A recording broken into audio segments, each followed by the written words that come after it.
All right, good afternoon, everyone. Thank you so much for joining us for this month's Teach Educational Rounds. Here with us today, we have Marilyn White-Campbell and Carolyn Peters, who will be presenting on geriatric considerations for nicotine dependence treatment and the launch of a free nicotine replacement program for long-term care homes in Ontario. So we're going to begin today with CAMH's land acknowledgement. CAMH is situated on lands that have been occupied by First Nations for millennia, lands rich in civilizations with knowledge of medicine, architecture, technology, and extensive trade routes throughout the Americas. In 1860, the site of CAMH appeared in the Colonial Records Office of the British Crown as the council grounds of the Mississaugas of the Credit, as they were known at the time. Today, Toronto is covered by Toronto Purchase Treaty 13 of 1805 with the Mississaugas of the Credit. Toronto is now home to a vast diversity of First Nations, Inuit, and Métis who enrich this city. CAMH is committed to reconciliation. We will honor the land through programs and places that reflect and respect its heritage. We will embrace the healing traditions of the ancestors and weave them into our caring practices. We will create new relationships and partnerships with First Nations and Inuit and Métis and share the land and protect it for future generations. So I now invite everyone to introduce themselves in the chat and let us know which traditional territories you're joining us from today. If you're unsure, you can just check this website. I'll just put it in the chat right now. And in the meantime, I will share my own personal land acknowledgement. My name is Rachel. I am a second-generation Canadian located on the lands of the Mississaugas of the Credit, which is covered by Toronto Purchase Treaty 13. I continue to listen and learn about the stories and cultures of various Indigenous communities and ensure that their voices are heard. I'm going to continue on with some housekeeping items, but everyone please feel free to keep sharing in the chat. So if you're interested in receiving a letter of completion for this Teach Educational Rounds, please make sure you have registered for this webinar and completed the pre-learning assessment. As well, make sure you have signed into this webinar using your full first name and last name so we can track your participation. And finally, make sure to complete the evaluation and post-learning assessment, which will be emailed to you by the end of tomorrow, and you will have 1 week to complete that. And just note that a copy of today's slides and a recording will be sent by tomorrow as well. So a little more about our presenters today. Marilyn White-Campbell is a geriatric addiction specialist with Baycrest BSO. Marilyn was co-investigator with CCSMH, which established 4 national clinical best practice guidelines for SUDs for OA and a co-chair for the Alcohol Working Group. With 35 years of clinical experience, she is recognized as a pioneer in the field of geriatric addictions. She is teach-trained through U of T Faculty of Medicine and a strong advocate to support smoking cessation in LTC. And Carolyn Peters has worked as a research coordinator with the Stop Smoking Treatment for Ontario Patients team since 2013, working with healthcare organizations across Ontario to integrate smoking cessation treatment into practice, developing evaluation tools, and translating evidence-based knowledge. And here are their disclosures.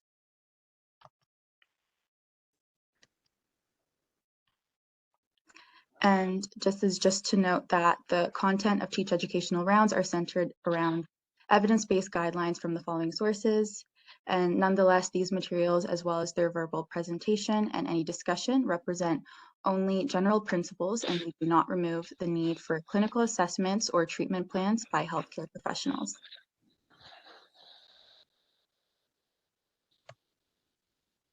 And please feel welcome to use the chat throughout the webinar to post any comments or answer any questions from the presenters. I'll just note for this webinar, if you have any questions, just to save them until the end of the presentation and we'll have a Q&A period then. But to use the chat, you can use the speech bubble icon, click on it, and you'll just make sure to select everyone so that all panelists, hosts, and attendees can read and respond to your comments. And with that, I will let Marilyn and Carolyn begin their presentation. Okay, good afternoon, everyone. I can see you, but I cannot see the slides. So do I?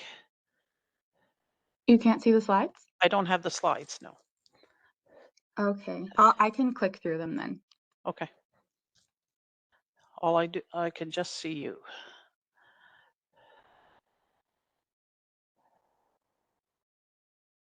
Okay, Okay, can you see there the we go. slides now? Yeah? Yeah, okay. Okay. So, good afternoon, everyone. Thank you for joining us today, and for your interest in working with older adults around nicotine dependence. So, I'm hoping that by the end of the session today, you'll be able to discuss geriatric considerations for nicotine dependence in the older adult population, with consideration to patients with cognitive impairment, and describe pharmacological and non-pharmacological behavior techniques to support nicotine dependence in the older adult population. And finally, to identify the process required for participating in the STOP program as a long-term care home or a home and community care agency receiving appropriate training. So next slide. So, so this is the agenda. We'll be talking about some clinical practice tips around long-term care, look at pharmacotherapy, and do a case discussion.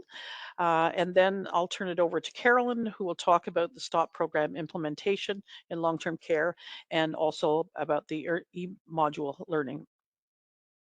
Next slide. So we'll jump right into smoking cessation in long-term care and the clinical practice tips.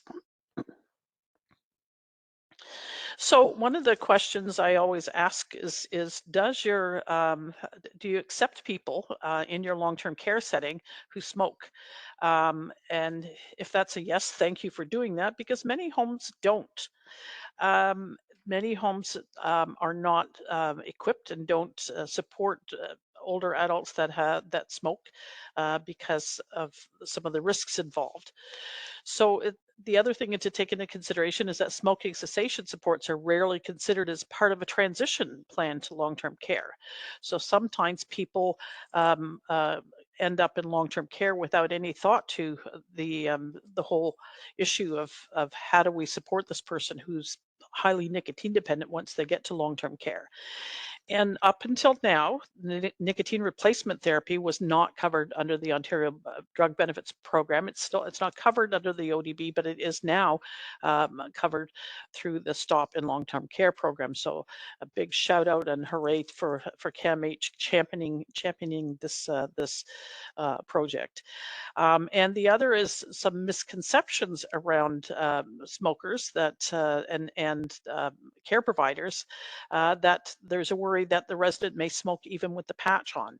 And I always say, well, that's if the person smokes when the with the patch is on, then perhaps you're not looking at whether or not you're not looking at the right dose. And also the person, if they do take a puff, they might feel a little dizzy or uh, not continue smoking. So it's not such a big deal. It's not a reason to take the patch off. So there's a lot of misconceptions on how to use nicotine replacement. So next slide. So nicotine has it's very high addictive potential. It's got a very short half-life, so about 120 minutes from the last cigarette you smoked until now. Uh, it's a rapid route of delivery. So with every inhalation, it reaches the brain very quickly. So we know that it's considered one of the most addictive substances. Um, it's like injecting a drug. So it's highly potent. Just 1 milligram of nicotine is enough to feel the effects.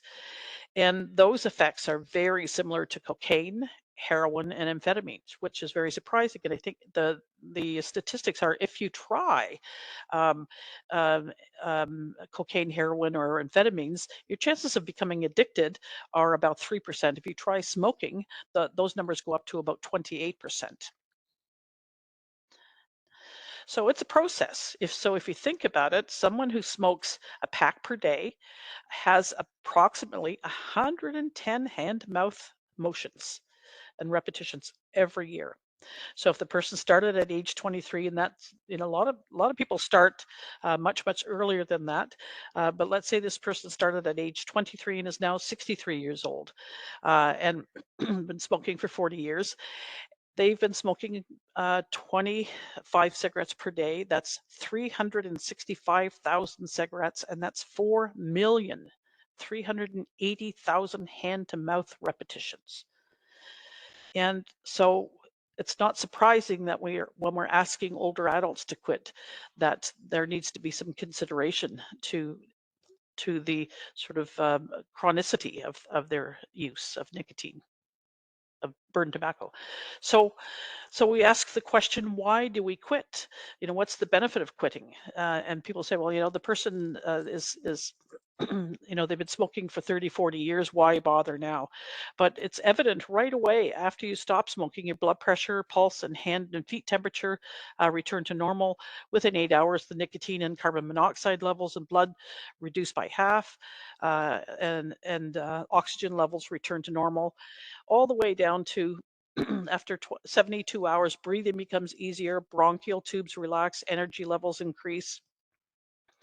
Um, Even within 48 hours, chances of having a heart attack start to go down, nerve endings start to regrow, and the ability to taste and smell improves.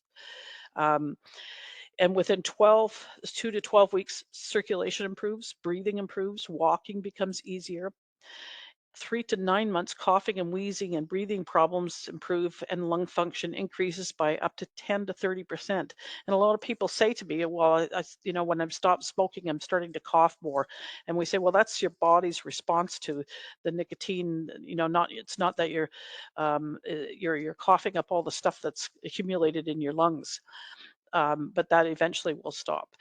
And within a year, risk of smoking related heart attack is cut in half. And within 10 years, risk of lung cancer is cut in half. But here's the one thing for those of you who are in the nursing role. Next slide, please.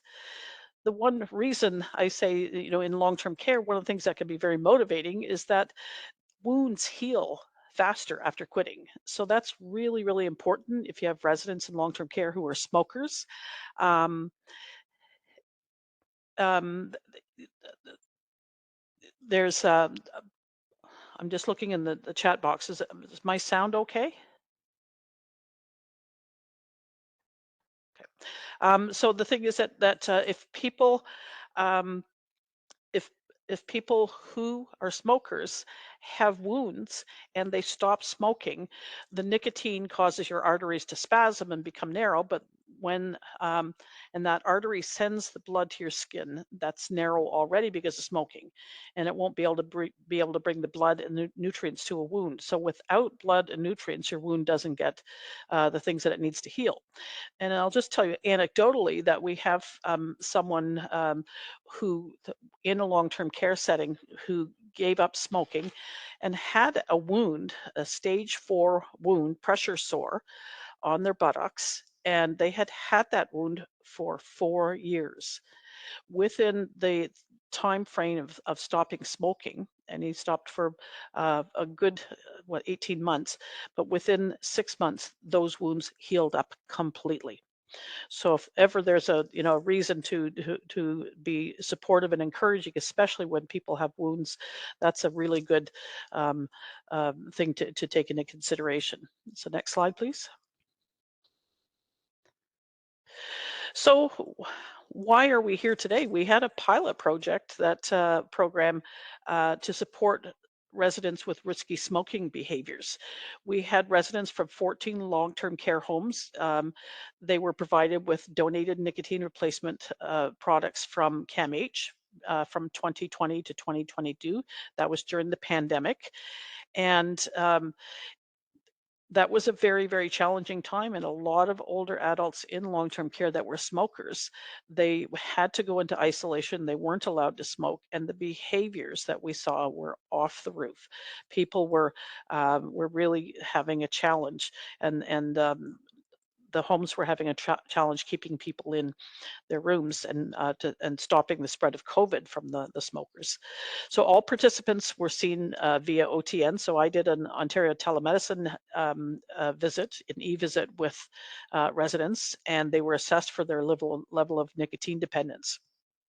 And um, because of the numbers of people that were in long-term care that were smokers, the BSO nurse, the behavioral support nurse, literally put the computer on a cart and just walked around with the cart, and we saw people, and we made sure that they had an individualized treatment plan and that were developed and guided by the residents' choices and their level of dependence. And so each person had the opportunity to look and see what the nicotine replacement products were, and to make a choice.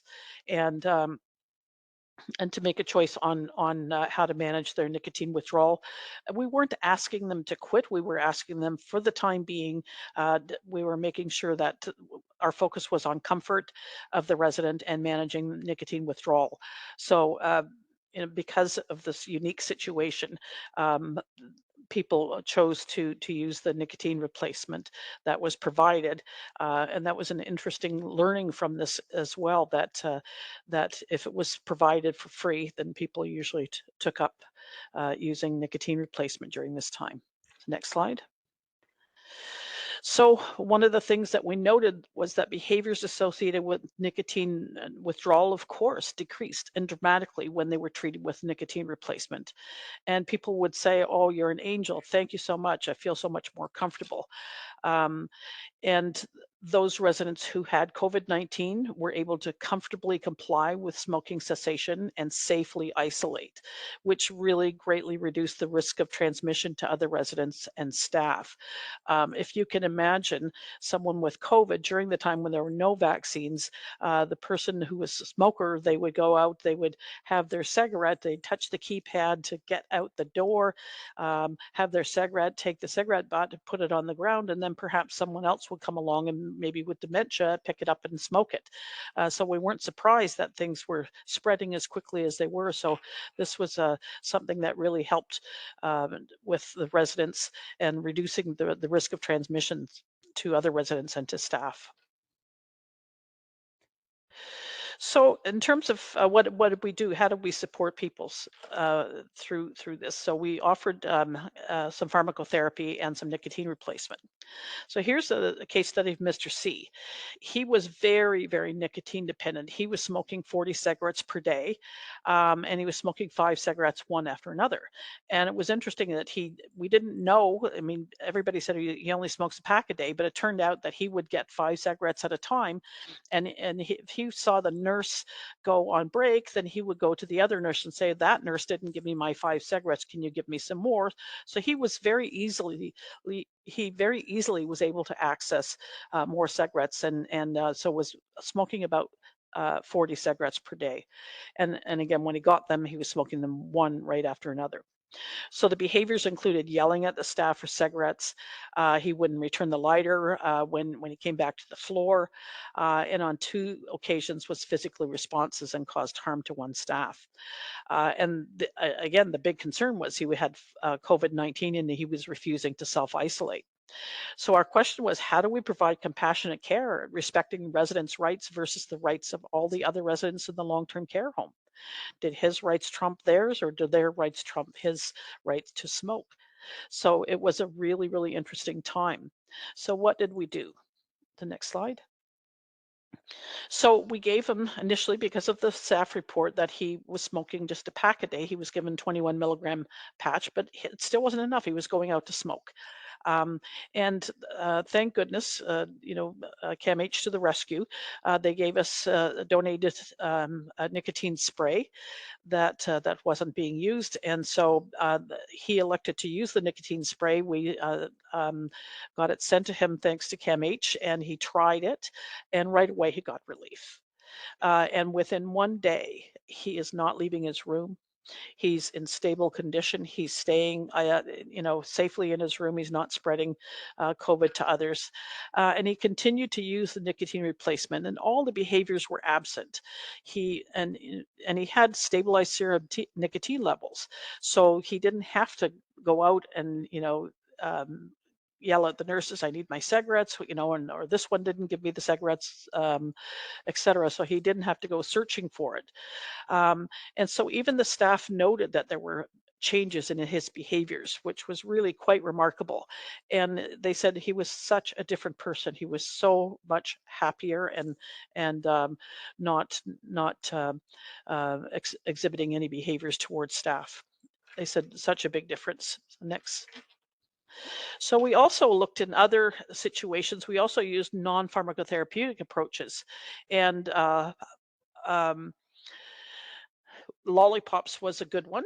It's a little, I always say a spoonful of sugar helps the medicine go down. So a lollipop is great because remember that hand to mouth motion, those 365,000 hand to mouth motions that the person makes in a year smoking, a lollipop can help with that. So we also tried to give activities for people to keep their hands busy. Adult coloring books and chocolate. You see the picture of the chocolate on the right hand side. So little pieces of chocolate, even a small piece of chocolate, those little, ones that are you would see at Halloween, for instance, just small portions of chocolate, just enough sugar to take the urge away, and also pop. But we didn't give a whole can of pop. We would give just a little med cup or a little paper cup of pop. And so when the person would come out, one of the behaviors that we noticed is that people would come out to go to the elevator, and that would tell us that that this person is maybe is seeking um, nicotine. And so instead of saying you can't go downstairs, they would say, "Would you like some pop?" And so one resident in particular liked root beer, so they would give them some root beer. So these non-pharmacotherapeutic options were used in addition to NRT, not as a standalone. There was only one person that we used the lollipops with, and that was somebody who was a very, very low-level smoker, smoked between 4 to 6 cigarettes a day, and she was quite happy to use the lollipop as a method to keep her comfortable during the time she had to self-isolate during COVID. You also want to be aware that with pop, you don't want to be adding caffeine to the mixture. So make sure that your pop that you offer is without caffeine, because that would create a whole other host of problems. Next slide. So there are pharmacotherapeutic approaches. There's the um, nicotine replacement. We've got the patch, gum, lozenge, inhaler, and the mouth spray, and also bupropion and varenicline. And so those are the things that we can use in treating older adults with nicotine dependence. Next slide. So there are 3 approved medications that can be used as first line, and varenicline is the best odds of quitting in the general population. And it's important to provide information on all medications and encourage the person to use it until the goal is met. So people who stop cold turkey, they've got a success rate within a year of between 3 to 7%. And if you use nicotine replacement combination, it increases goes from 1.8 to 2.7%. And when you add bupropion, it's 1.2%, and varenicline increases your chances by almost 3. So it's something to consider, and important to look at using everything that you can in order to support and ensure that the person is successful. So the nicotine replacement that we mostly used during the first phase of the pandemic was the nicotine mouth spray, and that was because it was free. But I found it to be very, very effective. But we offered the nicotine patch. Some of later on, we did get donations of nicotine patches, inhalers, and nicotine lozenges and gum. Um, there are some drawbacks with the nicotine patch. Sometimes can be cause some night terrors or vivid dreams, and the other is that it can irritate the skin. And a third thing that we see with older adults that have cognitive impairment is that they don't understand why it's there, and so they may take it off. So we suggest that you put the patch in a place where it's not as easily reachable, and maybe even applying some tape over top. So next slide. So there's some special considerations. You certainly would not want to be using the nicotine gum with somebody who's using has dentures or has no teeth in the back or lots of dental work, because it'll stick. The other thing to take into consideration is that the older adult has to remember that you don't just chew it like regular gum. You have to chew it, and then park it in the cheek. And the same with the lozenges. You just suck it a little bit and then park it, and then maybe flip it around to the other side of your mouth. But that can be challenging for a cognitively impaired person, because you put it in their mouth and they automatically chew it, or if it's the lozenges, especially the small Nicorette lozenges, they chew them just like a Chick Tac and swallow them. So they can end up with a lot of nicotine in their stomach and no effect, immediate effect for the nicotine cravings. So the inhaler is really good for people who can't chew. However, again, the person has to be able to understand and appreciate that they had to be able to understand and appreciate that they can puff on it continuously for 5 minutes, and that sort of equivalent of one cigarette. So we know that there are some side effects with the inhaler and the nicotine spray. It can cause some mouth irritation, and also can cause some stomach upset. And they may not be able to tell you what's going on, but you might notice that they're feeling nauseous or vomiting, and that may be a signal that they're having nicotine toxicity. So ask the question: can the person self-regulate with the inhaler or the spray? If they understand and appreciate why they're taking it in the first place, then and they can self-regulate, that's wonderful. But sometimes it's important for the nursing team to administer. So the other is that with the inhaler, the nicotine inhaler, you need a little bit of dexterity with your hands to be able to pull the inhaler apart and put the pods inside. And if you've had a stroke and you've only got one hand, then again you may need some help to load them. And again, being able to recognize when that nicotine pod is empty. So the nicotine spray, you can use 1 milligram, so a maximum of 4 sprays in an hour, and you spray it inside the cheek or under the tongue. The one thing that I found recently is that you can take it and just put it on the person's finger and ask them to rub it on the inside of their cheek and into that corner pocket, and that can be very effective. So that's starting to become a choice for cognitively impaired. Pardon me. So it does decrease agitation and behaviors related to smoking. There are some side effects, such as hiccups, pardon me, and tingling lips. And it's interesting that the hiccups happen very quickly, but they go away quickly. Next slide.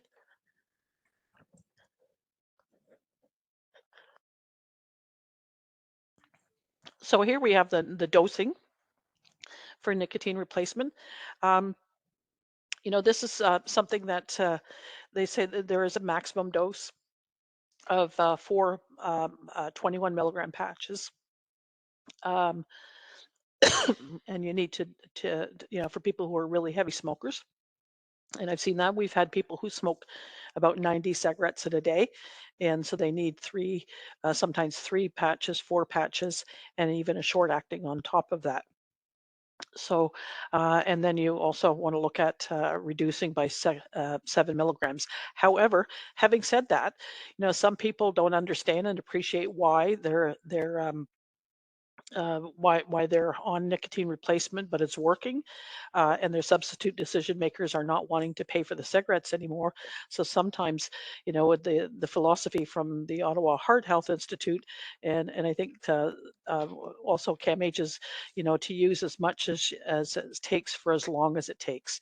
So not to be focusing on reducing the nicotine replacement so quickly, just letting the person be comfortable. That's the whole focus on our stop and long-term care program. Next slide. So what happens if somebody has too much nicotine? So they may have nausea or vomiting, sweating, lightheadedness, tremors, and shakes. And you reduce the nicotine and get the nursing staff to regulate it and use short-acting nicotine replacement. And you can remove the patch so that the person doesn't smoke for a few hours. But at the very worst, you can send call 911 and send them to the hospital. But when you think about it, how would you feel if you were told to smoke 3 to 4 cigarettes in an hour? And that, when people that during the pandemic, and we had people who wanted to keep the nicotine spray on their own, and they did overdose, and it caused the nausea. And so once we pulled it back, and instead of them having access to it and continuing to spray, then once they got into a regime of having it maybe once per hour, or 45 minutes, then those symptoms went away. Next slide.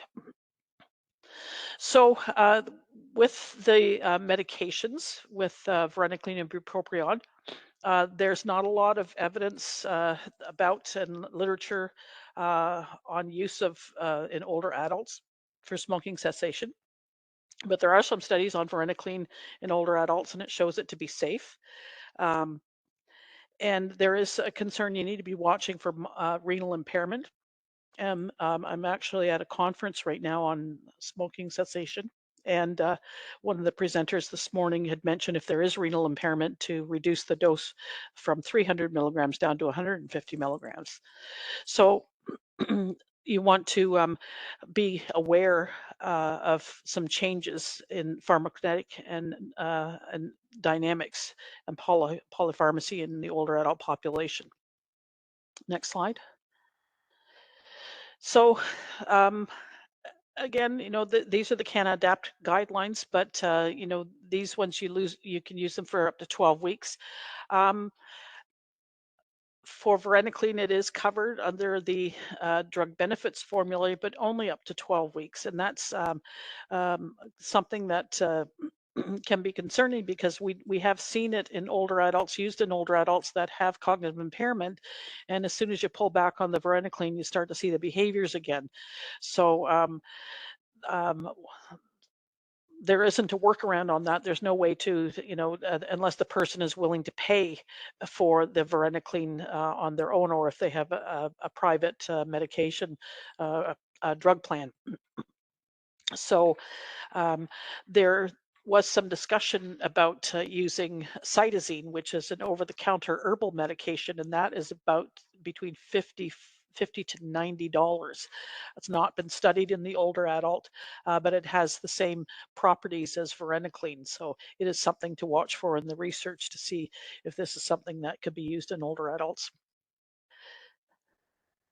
Next slide. So medications to monitor after the quit. So you'll be looking at clozapine, olanzapine, haloperidol, and fluoxetine. The other is caffeine. Again, some people, increase their caffeine intake or decrease it when you stop using nicotine. These medications, hypoglycemic agents, and warfarin, they can have some unpredictable effects on INR. So it's something to watch for, and make sure that physicians watching that carefully. Next slide.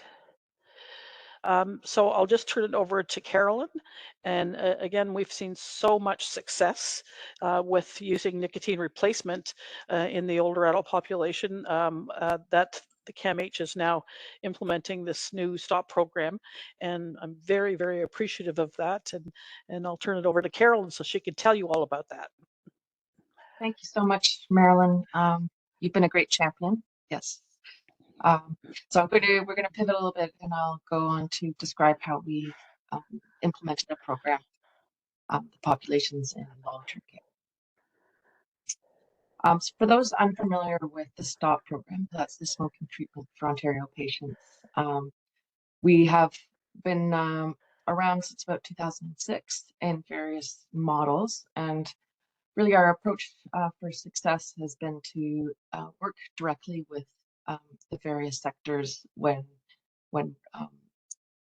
creating a program in those populations. So we really want to make sure that we're integrating smoking cessation programming right into their existing healthcare infrastructure. We also make sure to use evidence-based smoking cessation treatment to provide no-cost NRT to patients. In some of our programs, we have an online portal that is used, and that helps our implementers. It gives them a feedback loop with data reported right that they can access directly, as well as using that platform to help with addressing multiple risk factors. And of course, in all of our programs, we develop an evaluation to really look at those outcomes and make sure that we are addressing any barriers and really making sure that the program design is successful. And again, one of the advantages of being part of the STOP program is having a community of practice. And our goal is not just quit is a great outcome, but our goal is also to make sure that we're building capacity of all our implementers through forums like here. We work with our teach partners here at the Intrepid Lab. We have monthly knowledge exchange teleconferences for our STOP implementers.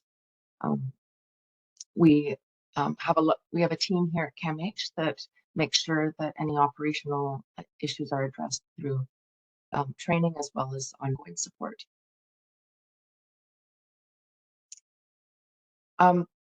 So Marilyn talked about some of the barriers around the pandemic, but these barriers, some of them already existed in long-term care. Older adults, from the research, it shows that older adults are, in general, are less likely to get counseling around quitting. And there were already existing inequities in older adults transitioning from hospital to long-term care and no access to funded NRT. Those residents or future residents are in hospital settings and they're getting hospital funded NRT, but when they're discharged, they're not sent home with or sent to the long-term care home with a supply of NRT to manage that quit or that those withdrawal symptoms that they had addressed while they were in hospital. And as Marilyn mentioned, they were placed in strict lockdown. We all know this in long-term care, and that exacerbated any withdrawal symptoms, especially those with dementia. There was increase in fires and no access to treatment for residents.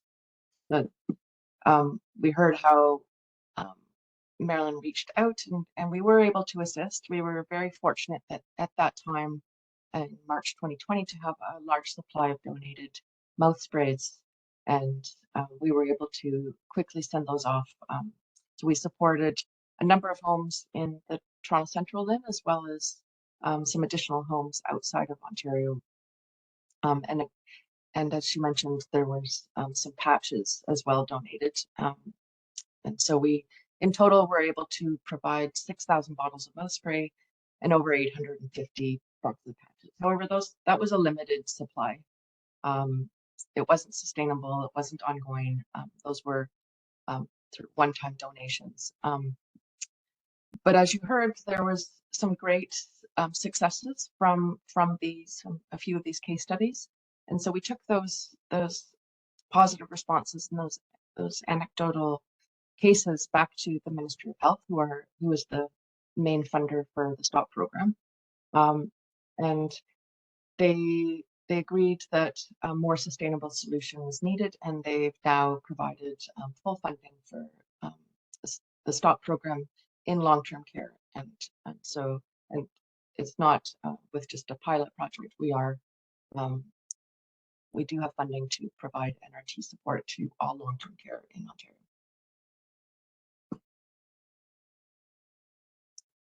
Ontario. But we know that the situation in long-term care is different than in some of our existing STOP partners, and so we needed to tailor. And this is not new to the STOP program. We've tailored our program in the past. When we broadened our reach to include mental health and addiction agencies into STOP, we had to consider that some homes, especially some of the residential treatment sites, weren't able to house NRT on site for their staff to provide. So we created a kit that was mailed directly to the clients. With our public health unit model, they don't have routine appointments, so we developed a program. This was one of our earlier programs, in fact, was having an educational session and a 5-week kit provided to the participants in the program. And then we've also worked with our Aboriginal Health Access Centres and Indigenous Health Centres to create a model that is very unique.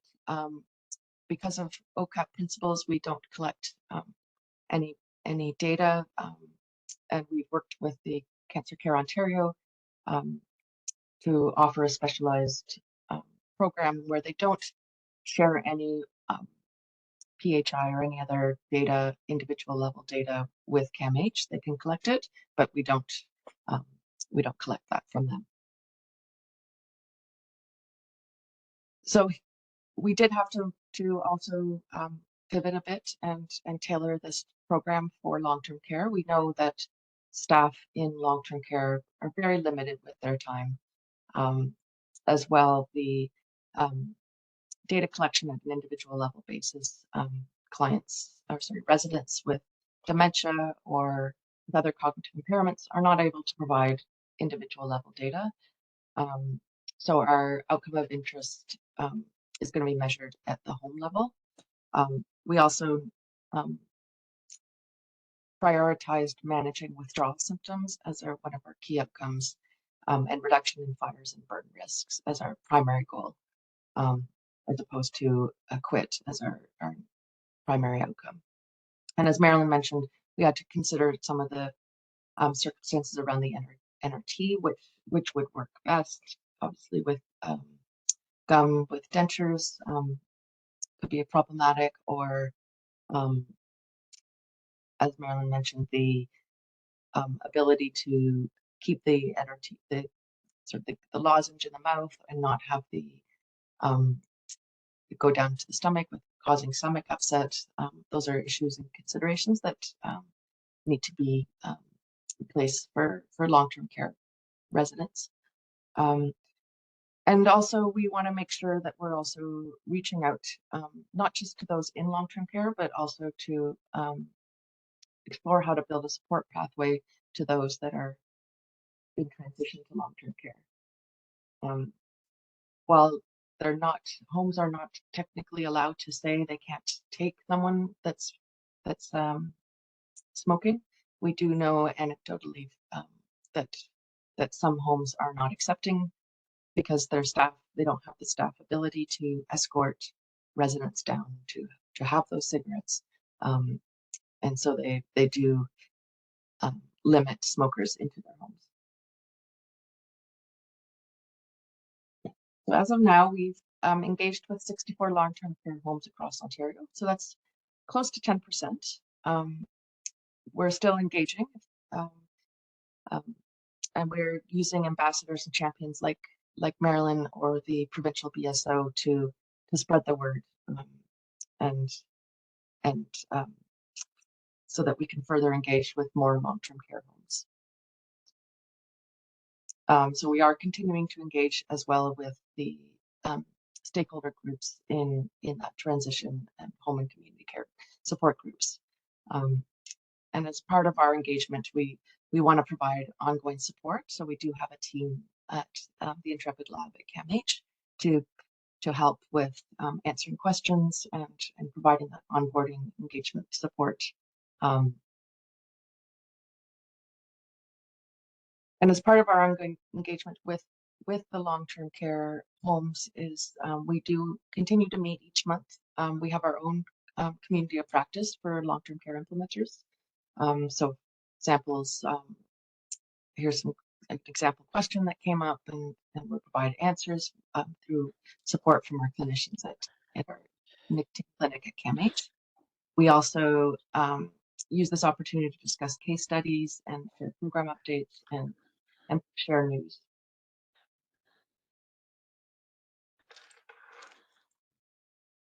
I think I hear some other background noise. So our next step is to continue engaging using champions like Marilyn and the provincial BSO to help us engage with more long-term care homes. As well, we are working on that pathway to assist waitlisted residents through agencies like home and community care agencies.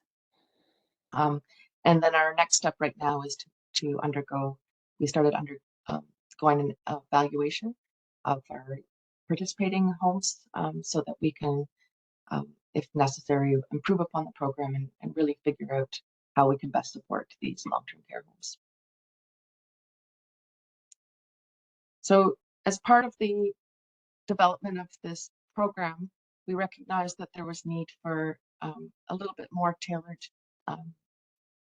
training for the practitioners in long-term care.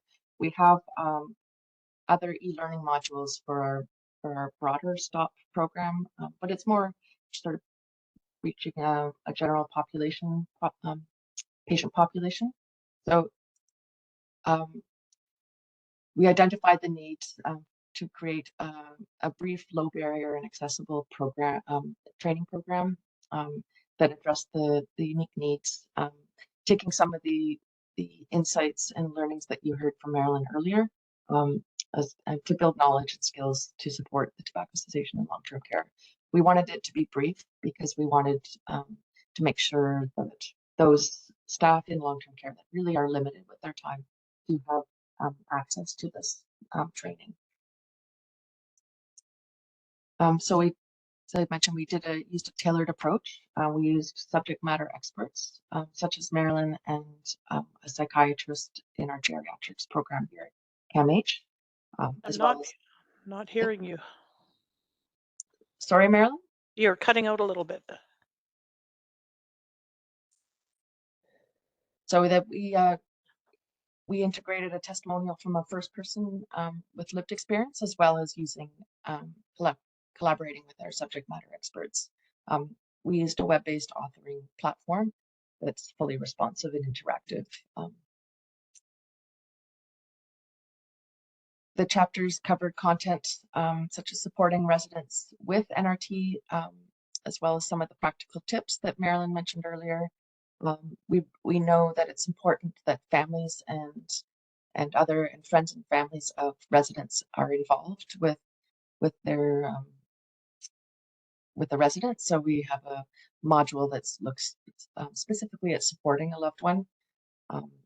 We wanted the videos to be brief, and we wanted to make sure that there are resources for download, because we know that not all the staff working in long-term care have access to the course, and so we wanted to make sure that there were brief handouts available that could be given, printed out and given to, and these were just summaries of the videos and shared amongst the staff.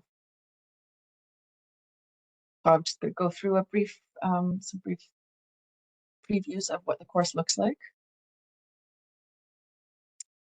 So there was knowledge checks, and here's an example of a handout. So summary of one of the slides, so one of the videos, keeping it brief and clear so that all the staff can have access to this.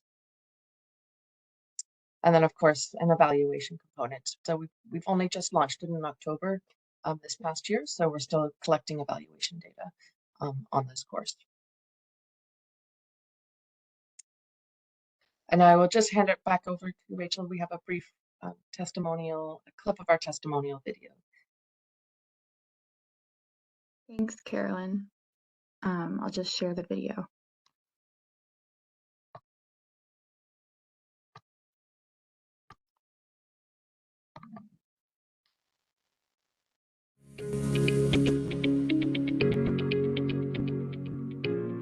this guy that's in that works in the building, he goes outside and smokes. Every time he passes by me, I can smell him, right? I can smell his clothes, I can smell the thing. And I told him, I said, you smell like an ashtray. He looks at me and he said, I do? I said, yeah, your clothes. You smell. I mean, they can smell it. So, and that's the way I used to smell too, because my friend told me the same thing. It would be maybe a trigger for somebody else, not for me. I don't think so, because it's been so long for me. You know. Thank you, Rachel.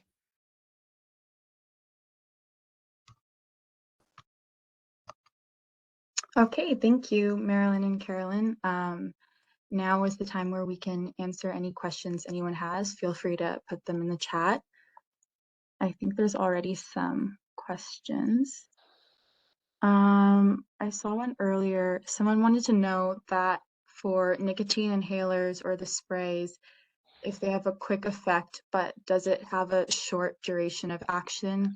And do we need more inhalations? No, it will last. It will last the same amount as the other method. So if somebody took a nicotine lozenge, it takes about 20 minutes for people to get that effect, but they won't need another one until they're ready for their next. If they smoke once an hour or once every hour and a half, um, then they should be okay. It just reaches the brain. The nicotine spray just reaches the brain very, very quickly, as opposed to the other methods, the inhaler, the inhaler, the lozenges, and and even the nicotine. Um, the nicotine patch, for instance, in the gum, and the person has the nicotine with the patch, they have the nicotine in their system all day long, but it does sort of taper off towards the end of the 24 hours, and then people have some cravings. And so sometimes it's helpful to have short acting for breakthrough cravings. But in terms of the nicotine spray, you don't need more spray because it acts quicker. You need to dose the same way as the person would if they were smoking. So if they smoke it once every hour and a half or every 2 hours, or after breakfast, after lunch, after dinner, that's one cigarette. Okay, thank you. There's another question. Is INR affected by nicotine or actual smoking? So smoking itself affects the platelet count, and so when people stop smoking, that's why you need to watch when people are on blood thinners. So that's the reason behind watching and monitoring for the INR. Does that answer your question?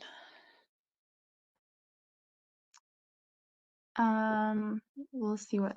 In the meantime, there's another one that just came in. Have you ever heard any testimonials from the LTC staff? Do they find that the extra time spent administering NRT offset by patient improved behaviors? Absolutely. That was one of the biggest findings, is that the behaviors for people who would try and elope, to leave the unit, that to smoke, or even smoking subversively, so going into the washroom and having a cigarette. So as long as the person has nicotine in their system, those behaviors that usually are associated with smoking, so going outside to smoke, or bugging other people for cigarettes, or going outside and stemming for cigarettes, asking people on the street, etc. So a lot of those things sort of disappeared. So it actually, when nursing staff were administering even short-term acting nicotine, it actually uh, lessened the amount of time that they had to manage behaviors, because Mm, the person was comfortable. Their withdrawal was managed. thank you. And Cindy wants to know, is there a list of long-term care institutions that provide the STOP program? So right now we don't have, we don't share the list of our STOP partners. But if you do know a home that is interested in joining the STOP program, we're only in a small fraction, to be honest, at this point, because the program is still new and growing. But if you are aware of a long-term care home that would be interested, they should connect with us. I will put the email address in the chat, so that anyone who's interested in becoming a STOP partner, we don't do a lot of data collection at an individual level, as I mentioned. So it's a matter of us giving NRT and managing the inventory as what is required from staff time, and then participating in the evaluation. And it's actually really easy for those of you who are, if you're a BSO nurse and in a long-term care facility, it doesn't take a lot. You have to fill out the survey, and then once the legal agreement has been signed, then Carolyn will give you. How long does it take for the training? Half an hour, Carolyn? For the operations training. Yeah, operations. Yeah, so that you know how to order it. Yeah, it takes about a half an hour. So it's real there, CAMH has been wonderful to make it as easy as possible for the long-term care homes to join. And again, I want to reiterate, this is open to all long-term care homes in Ontario. So if you're not signed up, go right ahead. And family members as well, they, if they know that they have their family members on the waiting list for long-term care, you can let them know that that about this program, and so that when the person goes to that particular long-term care home, that the NRT can start flowing, as long as the home is signed up, so the person can be transitioned to the long-term care home and have access to NRT. Amazing. Another question, how would you help staff in the language or opinion use towards smokers, i.e. if they smell, as in the video you just shared, people need to be mindful of judgment, opinions towards a smoker? Well, I guess the reason that we put that section in, we asked our gentleman about that, is that it was a trigger for him. And someone who's trying to stop smoking, or if you have someone who has to stop smoking because, let's say, they broke their hip and now they're in bed and they can't go out to smoke. When you come in and you provide care to that person and you smell like cigarettes yourself, it's a big trigger. And again, that trigger can cause the person to crave nicotine and then create some behaviors. So the flip side of that is that that the smell of nicotine can be triggering for someone who's trying to quit, and it's also triggering for someone who cannot access their cigarettes. So that's the other thing, Carolyn, about that we're hoping that the homes would be able to offer to their staff to be able to have, if they are smokers, to have the ability to access this program, so that they can have a quit attempt as well, and use the STOP program to support their own goals around smoking cessation. Well, exactly. Yes. So we do, as long as the organization is following their own internal policies, the staff do have access to that same STOP supply. If they don't have that ability to share the STOP NRT with their staff, we do have our Stop on the Net program where they can get a 10-week kit mailed to them if they're eligible. Great. Can I just say, is there another question, or can I just give a little quick tip from the? Go ahead. Yeah. Just quickly, that when you have the nicotine spray, there are 150 sprays per container.